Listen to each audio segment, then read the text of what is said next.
Bé, per presentar la moció 37, al llarg d'aquests 3 anys i 8 mesos, des que va tenir lloc l'accident del tren a alta velocitat a Santiago de Compostela, les víctimes han hagut de patir, a més de les conseqüències del mateix, 81 persones mortes i 145 de ferides, algunes d'elles amb greus lesions irreversibles, un tracte inhumà, la humiliació, mentides, l'ocultació i l'absència de col·laboració amb la justícia per part del govern i de moltes institucions públiques.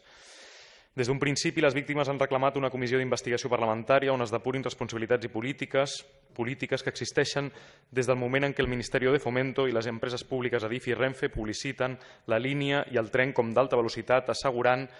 i donats els fets enganyant greument la ciutadania que aquest tren comptava amb major seguretat, l'última tecnologia i sistemes de conducció automàtica i demostrant-se després la seva inexistència. Segons denuncia la pròpia plataforma de víctimes Àlvia 4155, diverses decisions del govern anterior i actual van comprometre la seguretat dels viatgers i afirmen que l'accident s'hauria evitat si no s'hagués canviat el projecte original el 2010 quan era ministre José Blanco. Segons el seu coneixement, l'accident tampoc hauria succeït si no s'hagués desconnectat el sistema de conducció automàtica ERTMS al juny del 2012, sent ja ministra Ana Pastor. I per si no n'hi hagués prou, la plataforma també denuncia que alts càrrecs de Renfe i Adif van rebre per escrit l'advertiment de perill del cap de maquinisme d'Ourense, el senyor Iglesias Mazaira, i no en van prendre cap mesura. Malgrat tot això, al Parlament espanyol, el PP va votar 4 vegades en contra de la proposta de la creació d'una comissió d'investigació parlamentària, anés al ple.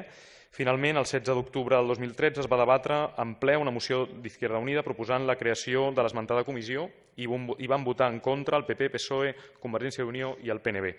Durant tot aquest temps, les víctimes han hagut de suportar, a més, la multitud d'ofenses, des de la seva expulsió d'un acte oficial en record de les víctimes de l'accident, amb l'enviament inclòs de policia antiavalots, fins a la resposta inqualificable del govern del PP als seus dubtes ben argumentats i que avui en dia encara són pendents de resoldre. Per exemple, com segons dades aparegudes als mitjans de comunicació es podien haver gastat 164 milions d'euros de tots els ciutadans en un sistema de frenat automàtic, ERTMS, que mai va funcionar correctament. Quin estalvi va suposar el canvi de projecte original o en què es van emprar els més de 58 milions d'euros adjudicats 24 dies abans de les eleccions generals de 2004 a l'empresa Oakela en el tram d'alta velocitat Boqueixón-Santiago, de 5,8 quilòmetres de longitud i amb un revolt on es va produir el tràgic accident traçat als anys 40 i, pel que sembla,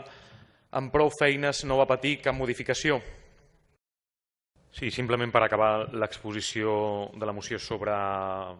les víctimes de l'Àlvia, la mateixa plataforma de víctimes de l'Àlvia reconeix que existeix l'error humà,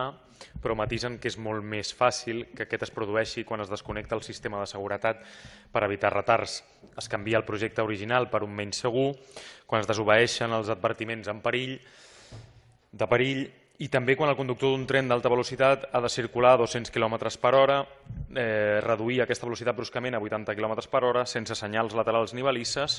quan ha d'orientar-se mitjançant referències personals, explicar túnels, veure un xalet en piscina o una tanca, com s'explicita a la pròpia causa, i a més ha d'atendre les trucades corporatives en el mateix moment. Tots aquests fets són els que porten a la plataforma a insistir en la necessitat d'una comissió d'investigació parlamentària al Congrés i també a fer aquesta crida de suport a tots els ajuntaments. Elles, les víctimes i nosaltres, com a grups polítics proposants d'aquesta moció, demanem una comissió d'investigació on s'aixequin totes les catifes i es coneguin amb llums i taquígrafs tots els secrets tècnics, econòmics i negligents que hi ha darrere d'aquest accident. Les víctimes no podran descansar mai si no saben absolutament tota la veritat sobre el que hi ha darrere d'aquest accident. És el seu dret, també el de la resta de la ciutadania, sent aquesta l'única manera que res semblant torni a succeir mai més. Gràcies.